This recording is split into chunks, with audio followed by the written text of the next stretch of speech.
Ever since Warhammer Vermintide 2 released in 2018, it's aged like fine wine. The game launched with one of, if not the best first-person melee combat system in the entire gaming industry. It's hard to play newer releases like Avowed without falling asleep at the keyboard or drooling on your controller because the gameplay in these games have no depth, they're simply a spam fest. Even a remastered version of an older game like Oblivion has taught me that older doesn't necessarily mean better. Oblivion was great for 100 reasons, but its combat wasn't really one of them.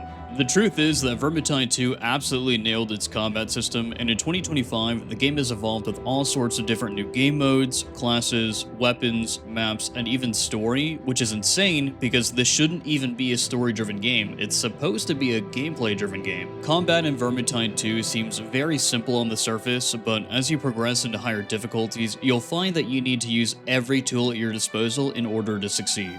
Light attacks, heavy attacks, blocking, dodging, pushing, and using your secondary weapon are the absolute basics of this game, but the class or weapon you choose will determine what you'll use and when in very dynamic ways. And this is because the game isn't just a shooter, action, or horde game like Left 4 Dead, it's also a damn good RPG. Vermintide 2 now features 5 different characters, 20 playable classes or careers, and 83 different weapons to choose from.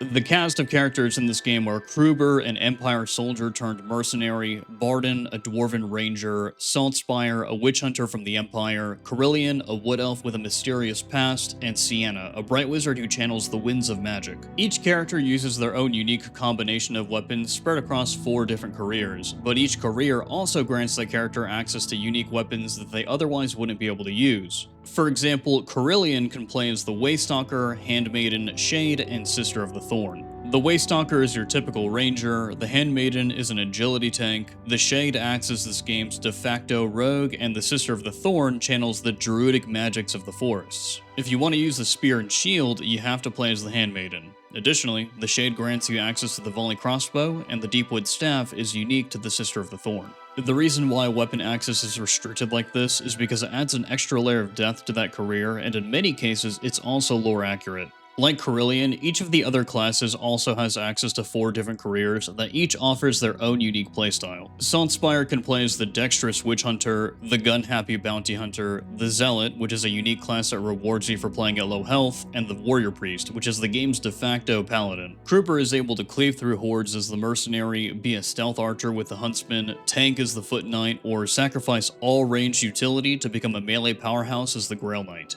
Barden's Ranger feeds the team supplies, the Ironbreaker is the game's super tank, the Slayer is a barbarian, and the Outcast Engineer has access to a gun with unlimited ammo. Lastly, each of Sienna's careers are all about manipulating magic differently. The Battle Wizard leads into damage over time spells, the Pyromancer is rewarded for risking overheating yourself, the Unchained acts as a mage tank, and the Necromancer is, well, a Necromancer. You command skeletal minions. You can only have one of each character on your team at a time, so for example, you can't run both a Waystalker and a Shade in your party because those careers both belong to Carillion, and you can't have 2 Carillions. This restriction carries across every one of Vermintide 2's 4 game modes, and it comes with certain pros and cons. It's unfortunate when you join a lobby and someone else is playing a character that you want to play, but at the same time, this has forced the developers to balance each of the characters to be very close to one another in power. But what's phenomenal about having 20 different careers to choose from is that there's bound to be a playstyle for every kind of player on each character. Depending on how you prefer to approach games, the way you engage with Vermintide 2's combat system is going to vary pretty drastically while maintaining certain combat fundamentals. You might be the kind of person who wants to spend the majority of the game shooting things, maybe you like casting spells, or maybe you fall in love with the melee combat in the game and that's all you want to engage with. No matter which career you pick, you'll always be blocking and dodging attacks, but different careers, weapons, and builds will change how you deal damage to hordes, armored targets, and bosses. For example, if I wanted to play as a more magic-oriented character with minions, I'd choose the Necromancer, and because the Necromancer's minions have great single-target damage, I may decide that I should run a Fire Sword so that I can use its heavy attacks to deal with hordes, and a Bolt Staff to snipe specials. Or I may decide that I don't want to engage with any ranged weapons or magic at all, so I choose to play as the Grail Knight to be an all-melee, all-the-time powerhouse and run a Bretonnia Longsword so that I can use its light attacks to specialize in clearing hordes, and a Mason Shield for its push attack, light attack combo that does big single target damage. The fact that this game is an RPG and gives the player all these different ways to engage with the combat system adds several layers of complexity to its gameplay that keep the player coming back to try different things and empower you to play the way you want to play. Additionally, the entire gameplay loop and every supporting system in the game revolves around getting you into the game so that you can kill more rats. Vermintide 2 does a great job of incentivizing the player to level up their characters, collect items, and craft gear by simply providing a difficult but very fun and fair challenge in its Legend and Cataclysm difficulties. Legend and Cataclysm separate the men from the boys and force you to pay attention to every enemy's visual and audio cues. For example, if you're in a game and you hear you need to prepare for that gutter runner that's going to try to pounce on you at any moment. Or if you hear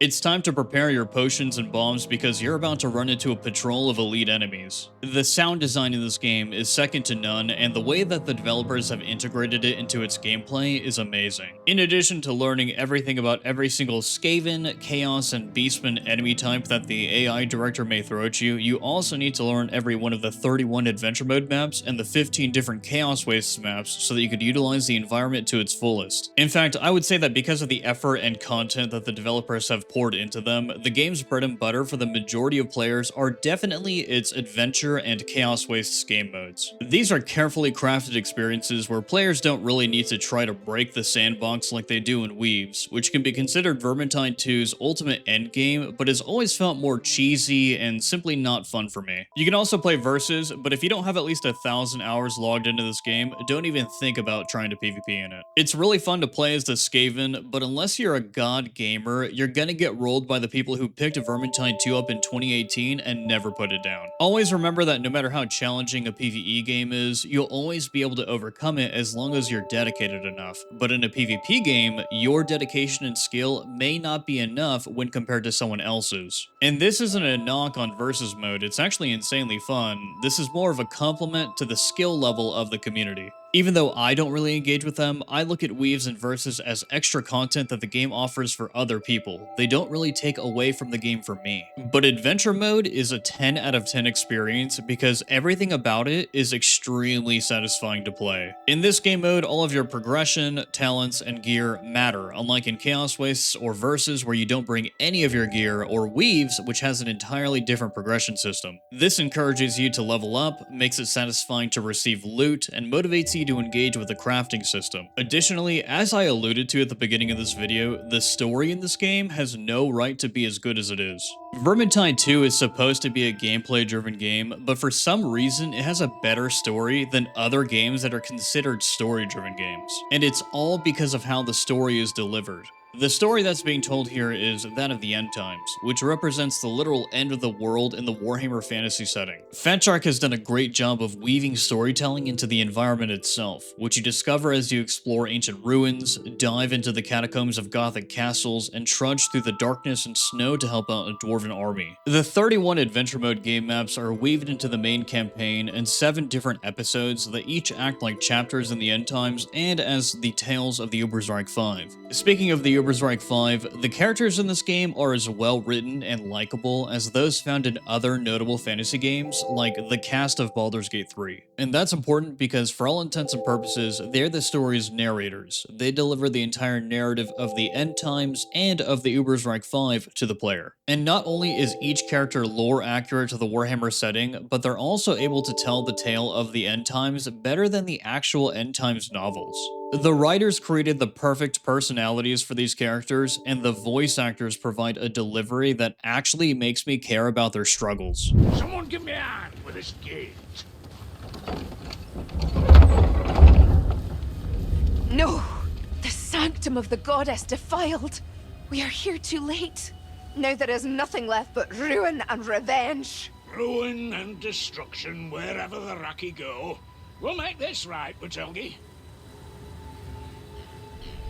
But Adventure Mode isn't the only 10 out of 10 game mode in Vermintide 2. Chaos Wastes is a roguelike game mode where you depart on an expedition to the far northern realms of Chaos. In Chaos Wastes, your character is able to use your career's talents, but your weapons start out at the lowest quality and you don't bring any of your other equipment with you. Instead, you collect Pilgrim's coins while you explore that you use to purchase boons, upgrade your weapons, or try to trade your weapon in for one that is random but often higher quality. Additionally, while exploring, you encounter chests of trials that allow you to complete a challenge in order to be able to select a boon. Your team maps a route through the Chaos Wastes by voting for which maps it wants to run and which shrines it wants to power up at, culminating in an arena at the end where you have to find an empowered boss. A roguelike game mode like this is my ideal endgame because every play session is different. Everything about the Chaos Waste is randomized, from the maps that you discover to the boons that you receive, so you could have expeditions where you get insanely overpowered right away, or you may just reach the final boss without getting any boons that synergize well with one another. Either way, the game mode fits perfectly into the Vermintide 2 formula, and combining the game's combat system with dynamic roguelike elements was genius. The Chaos Waste is the best activity that Fatshark has ever created in any of their games. Additionally, Vermintide 2 is still receiving updates. Its last update, The Well of Dreams, released on May 22nd of this year and introduced a new map, Chaos Waste's quality of life improvements, and an adjustment to temporary hit point talents for every career, among other balance changes. I look forward to future updates for this game, but I know that a lot of veterans in the community have posed the question,